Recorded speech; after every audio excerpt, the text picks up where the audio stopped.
ஒரு நாள் படத்தை கொண்டாடலாம், அதுக்கப்புறம் அதில் ஒரு அதில் கேரியவே ஆகக்கூடாதுங்கிறதுல ரொம்ப தெளிவாக இருக்கும். அது ரொம்ப வருஷமாக தெளிவாக இருக்கும். நீங்கள் தொடர்ந்து எங்களை ஃபாலோ பண்ணியிருந்தீங்கன்னா உங்களுக்கும் தெரிஞ்சிருக்கலாம்.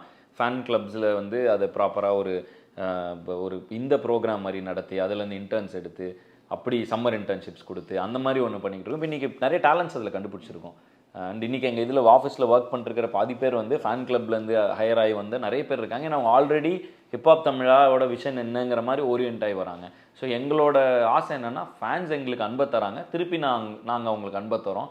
அந்த டூ-வே ரிலேஷன்ஷிப் ஒரு லவ்வாக அருமையாக இருக்கும்பொழுது நானும் அவங்கள ப்ரொக்ரெசிவாக கொண்டு போகணும்னு நினைக்கிறேன். ஆர்ட்டில் எல்லாத்துலேயும் அதில் ரிஃப்ளெக்ட் பண்ணணும்னு நினைக்கிறேன். இப்போ நான் ஏதாவது ஒரு விஷயங்கள் தப்பாக பண்ணியிருந்தா அதை வந்து திரும்பவும் திருத்தி அதை ஃபேன்ஸுக்கு வந்து கலை மூலமாகவே சொல்லிடணும் அப்படிங்கிறதுலையும் தெளிவாக இருக்குது. இப்போ சிவகுமார் சபதத்தில் ஒரு சீன் வச்சுருந்தேன்.